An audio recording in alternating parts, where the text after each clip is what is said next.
Okay, so here we go. This is the van tour round 2, much delayed. Got very distracted by going on some admittedly very fun trips. But here we are now. Beautiful sunny Champoluc in Italy. Been skiing here for a few days with my friends. Just come down off the mountain now actually.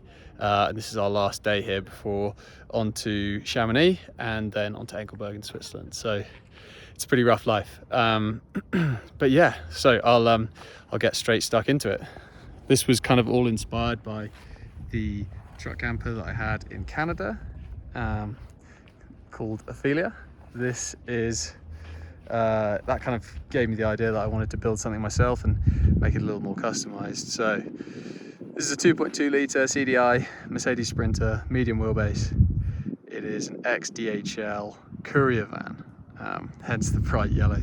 I think that everyone everyone knows now when you see a van about the place that it's a camper of some kind. So I didn't really worry too much about making it very stealthy. 143,000 miles on the clock when I got it. It's now on about 146. Drives really, really nicely, like very, very smooth. I actually think I prefer driving it to a car. Not much has changed on the outside really, apart, obviously the roof rack and windows and stuff, which I'll get into. A couple of paint touch-ups. The decals were obviously removed. But yeah, the bonnet's been plasti dipped, as has the skirts beneath. Just down here.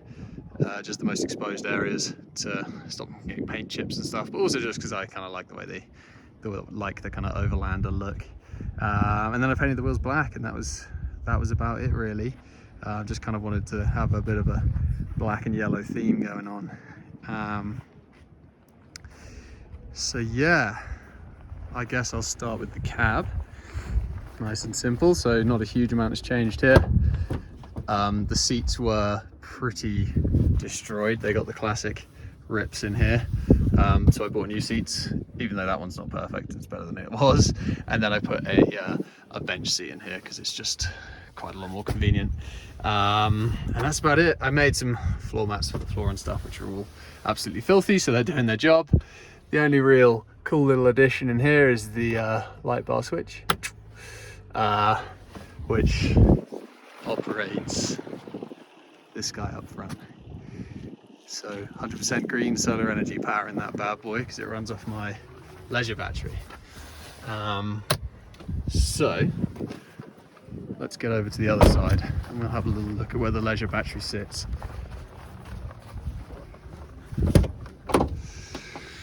So in these bench seats, they're pretty handy because you can lift them up. Timber's fur is everywhere. You can lift them up and you've got some nice storage in here. And then this is where my leisure battery sits. So it's got a little kill switch. That kill switch separates the leisure system because the alternator also charges the leisure battery. This kill switch kind of separates the whole leisure system from the van's alternator or the van system. So basically it can be isolated to be a normal van again with none of this, and that's more just a sort of diagnostic tool really. Wow, there's a lot of fur in here. Timber might be changing his coat. Anyway, so that's kind of how the cab changed.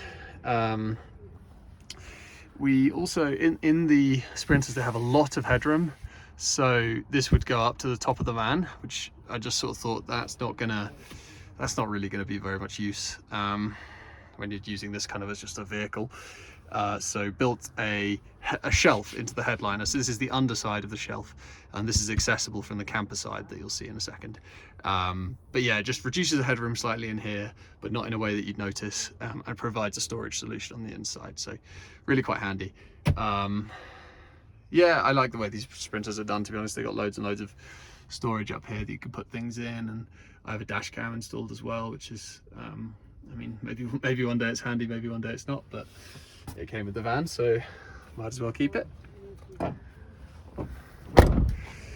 And yeah, stepping into the camper now. I might go a little wider angle so you can see better. Now we're in a slightly unfinished state because I got pretty desperate to take it out on the road. So there is some finishing left to do. Particularly, I think I'm just going to like whitewash some of this wood here, and just kind of, yeah, I love all the wood grain. I think the wood grain is really, really beautiful in here. So I think a whitewash with a slight transparency, so you can still see the wood grain through, because I think it's nice. But yeah, I think it will give it a really sort of nice Scandi vibe in here, which will be pretty cool. So, sorry, the floor is filthy. Wow. Stepping in here, this is the bulkhead that we built. We put that bulkhead in because it basically makes the van a significantly better insulated, because you don't have all of that glass up front, creating condensation, or at least thermal bridges that create condensation. And also I never really felt the need to be able to move between the two spaces, the camper and the cab. I was pretty happy to be able to just, you know, step out of the door, the sliding door, and, you know, go around. So the advantage also, beyond just like the insulation side of things, was that it meant I could have my units coming around at an L, which in this length of van, in the configuration I have it in, was pretty much essential. So starting here, this is just that headliner shelf that I was talking about. Gives you this really nice big space, and that's where I keep all of my bedding, which is handy. I've got some nice lights that run around the outside and do funky different patterns and all that business. Much more visible in the dark, but there you go, just a little bit of fun. Turn those off. So I'm going to start at this edge and work the way around. So lovely little sign that I stole from Banff, the most institutional no camping place in the world. I thought that would fit well in here. This is my pride of the whole van. It is the best thing and the most complicated thing. I don't know, not that complicated. It was complicated to get it, but not complicated to install. It is a Dickinson P12000 propane burner. I run it on liquefied petroleum gas, and it is just super smart because it uses a balanced flue. So in here there are two flues, an internal one and an external one. The exhaust gases go out of the chimney, and the air that it actually combusts along with the LPG also come down the chimney. So there is like a kind of double mushroom on the top of the van, and that's how that works. So you don't get any of the byproduct of propane, moisture entering the van. All you get is radiant heat from the burner itself, which is it's literally perfect, and it chucks out so much heat. I think this is supposed to be for something like a 36 cubic feet boat, and this is obviously not that, so it does just fine. I'm going to see if I can get this lit.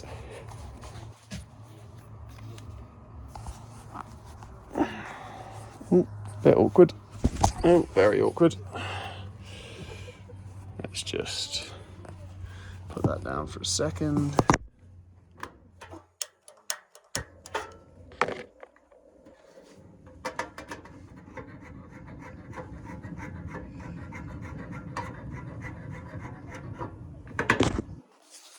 Okay, so we are burning now. It's very light still, so it's not easy to see, but now with the door shut, we can get it going. Burns very blue at the start, but it turns to this really beautiful orange flame after a little while. So it creates such a nice atmosphere, and it just stays super warm. And then it has a little fan that kind of distributes the heat through the van. Couldn't recommend this highly enough. It's literally incredible and keeps the fan really nice and toasty warm. Let's get some light back in here again.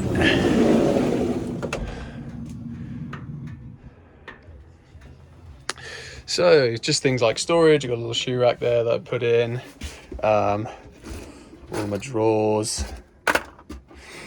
nice soft clothes, and these really nice little pop out kind of handles. They lock the door just as you, so now this won't open anymore. Really good once you start traveling. The soft close kind of holds it in anyway, but it's just handy. Yeah, just nice. All this is just stick on vinyl tiling, super easy to install. Nice little sort of backsplash effect. Got my little oven. It's got two hob tops, and then it's sort of the oven itself. And the cool thing about this is you can actually take it outside. So this is on quick release gas fittings. So what I do is can take it outside and cook outside if it's, you know, a hot day and I don't want to be in a stuffy van, or you know, just don't want to get the smells in the van. But that's kind of where it lives. And then the fridge down here. This I just recently put this on rollers so that it can come out. Makes it quite a lot easier to get in there. A little bit messy in there, but really, really good. You can get these down to like minus 18 degrees, which is pretty frosty, if you ask me. It can be used as a freezer, but I just use it as a fridge. And it's a compressor fridge. It runs just off of the leisure battery and the solar energy that's delivering. What next? So the gas locker, if I lift this up, this is just some of my amenities. That's my water storage, or one of the water. This is the water that is linked to the tap up here, just a cold water system. Then this is just, you know, timbers, bits and pieces, fire extinguisher. I should take this table out. The table lives down here. Take that out of the way so we can see. This is my gas locker in here. A company called Gassit provides a lot of these bits and pieces, but it's just a refillable gas cylinder. I think it's 18 kilograms. And yeah, it sits in there because that's just very much kind of dead space. It's yeah, I couldn't really get to that cupboard very easily, so it seemed like a good place to put that. Keeps the gas bottle at a good temperature so that it burns, you know, as efficiently as possible. So yeah, that's kind of the thinking there. The fill point is just up here, and you get a range of adapters. There you go, a range of adapters that fit the different standards, because if, for example, in the UK you're using Calagas, you can't get that in France or Spain, for example. They have their own standards, whereas here I can just get this at any LPG filling station, which they're actually pretty common, and it goes on for a long time as well. Lasts me for probably 10 days, and it costs about €10 to fill up, so really can't complain about that. In here is also where the electrical wizardry all lives. So this is my fuse board, my isolation, so I can shut the whole camper off if I need to. And then this is my charge controller. This thing is awesome. It basically manages the charge from the solar panel and also from the alternator of the van. Currently we're drawing solar power. It's not actually very sunny anymore. Sun's just gone behind the mountain there, but we're still pulling solar power, and we will do for quite a while. We've got 175 watts up there, which is more than enough to charge everything. Then the alternator can also feed. What's also neat about this is that the solar charger, once it's charged, the leisure battery starts to charge the starter battery. So when, you know, any excess always kind of overflows into the battery that is not fully charged. So this thing's great. I really recommend it. It wasn't cheap. I think it was £200 or something, but it does all of the things that a battery to battery charger and a relay and all that stuff does, in a really simple little unit. So yeah, it's pretty cool. That was definitely an intimidating part of the build, but yeah, I got a bit of help and really happy with how that all works. These neat little tamper doors work really well as well. I built those because I just thought it would, you know, it would save having drawers that swing open and get in the way. Got them over here as well, in my under sink bit, where I got a ton of storage and a ton more under there. Ski boots often end up in there, so that's why it's kind of muddy. So this is the water system. It's just a micro switch. You can hear it turn on when I do it. Flows something like 10 litres a minute, which is pretty good, more than enough. Just a cold water system. All the lines are like flexible tubing, so I'm not too worried about freezing and stuff like that. But I can very easily empty it as well. It's just a submersible pump. So the water flows out of here. I have a tiny grey water tank. I think it's a little petrol tank from a speedboat or something, actually. But basically, when if I have to, really have to, like if I'm in a ferry terminal or I'm somewhere where it would be inappropriate to deposit kind of grey water, I mean, it's just usually a little bit of washing up water or hand water or something. I have a tap here, and I can just turn the tap and that will fill up my grey water tank here. But generally I didn't ever want to be carting around lots of grey water. I just never wanted anything to be kind of complicated. I wanted the van to be faff free, so emptying grey water, emptying black water, stuff like that wasn't going to be a thing. Hence tiny token grey water tank. There's no toilet, there's no shower, same detail basically. I just wanted it to be nice and easy, and actually so far it's proved really great. If I got to go, I tend to go to a petrol station or a pub or something like that, or hope that there's a friend's place around the corner. So far I haven't been too caught out. But yeah, so I'll pull these across again. So we got some good storage up here, keep my food and bits and pieces. These good little hinges do really nicely at holding the cupboards open. Oh, there it is. And yeah, moving sort of towards the back of the van then, I've got this rail, which is where the table sits into. And it's pretty handy. You can just sort of, sit on the sofa, and it's good for eating whatever. You can get 2 people on that side. Probably gonna have to get some extra chairs or something, I think, to make that a little more less of a utilitarian dining experience. I'm just gonna pull this across because what I'll do now is I'll kind of simulate that it was nighttime. So I've got these really good windows, actually. They are double glazed. They open out really nicely on these gas struts and stay open like that. They also have thermal blinds and then fly screens. So all bases are covered there. I'll pull that down. This one is just a slider. The reason being that when you open the door, I never wanted to knock off the you'd knock off a swinging style window, basically. So that's what that's about. So we're in. It's a little dark now. I can turn some lights on. So spotlights in the ceiling, 6 of them, plenty of light, absolutely tons. They do a really good job. Then under here I have a cooking light, a much whiter light that when you're standing over here you're not in the shadow anymore and you can see what you're up to.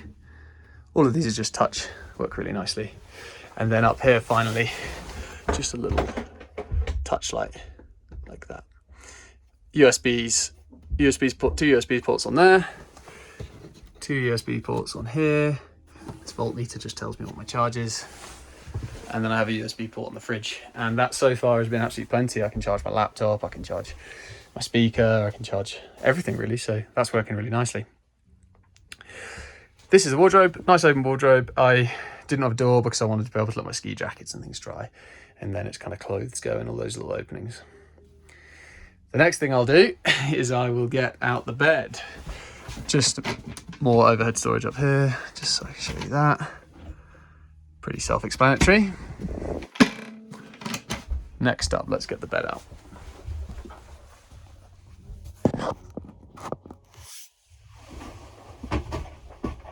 So I'll just pop the table away. It goes down by the gas locker. I bought this table kind of as a little kit. I was getting near the end of the build and I just needed to kind of get some essentials like a table in place. So the bed. This is a bouldering mat used for climbing. So I put this in just because storing a bouldering mat in a van is pretty difficult, and this seemed like a good solution. 2 bolts under here just to stop the bed from chattering open while I'm driving.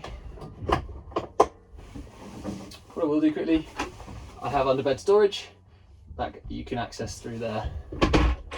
But the bed itself, pull this out.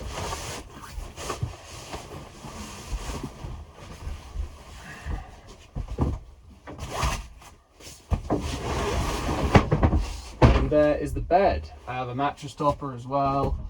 I won't get that all the way out, but it just serves to soften the bed experience because the bouldering mats are a little bit firmer than you'd like for a proper bed. So yeah, it's a small double.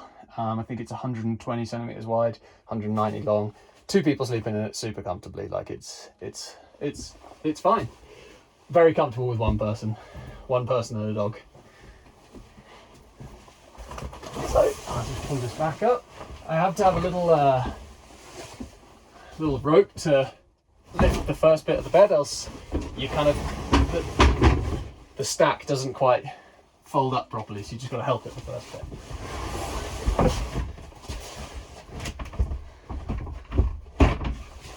And we're back in.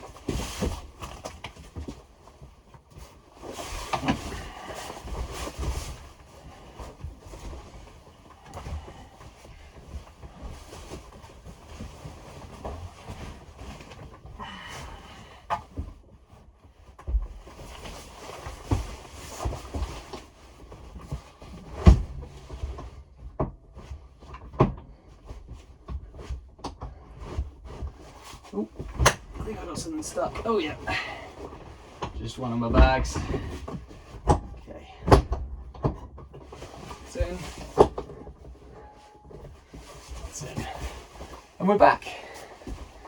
Okay, so do the lights off. It gets pretty nice and dark in here actually, and I cover this up as well if I'm going to sleep. So that's probably everything for the inside.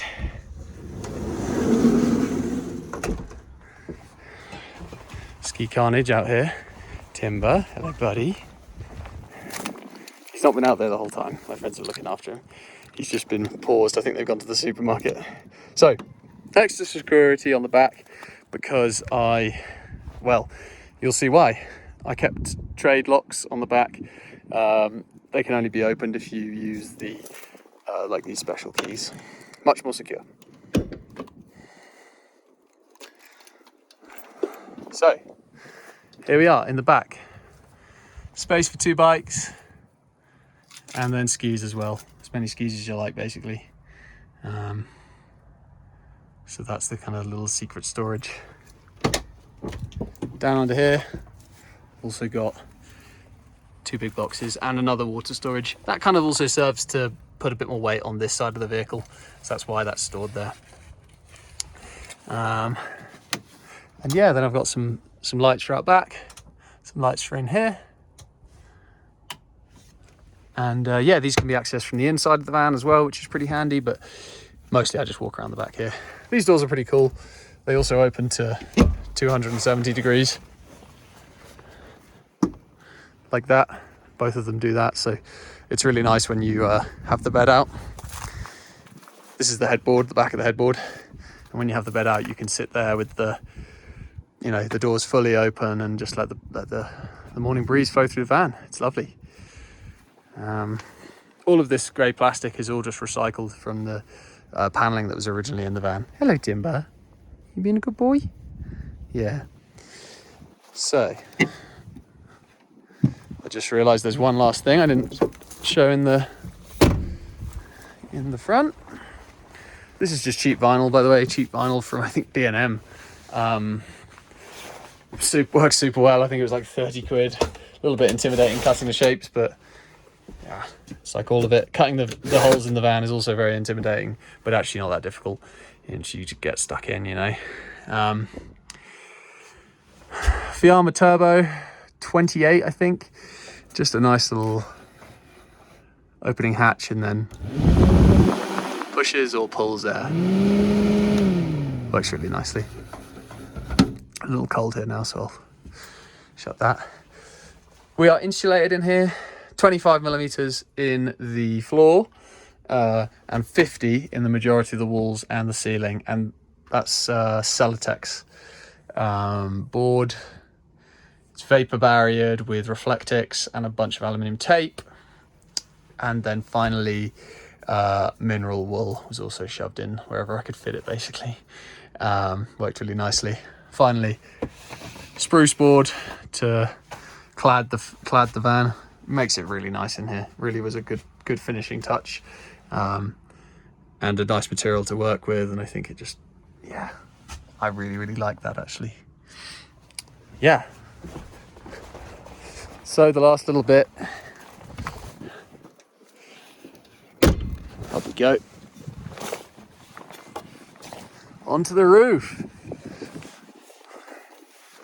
So up the ladder, we've got composite decking board, basically plastic. Never wanted to have to deal with rotting wood or anything like that. Yeah, I'm up here, I can see you. Never wanted to have to deal with rotting wood or anything like that. So just some nice plastic wood.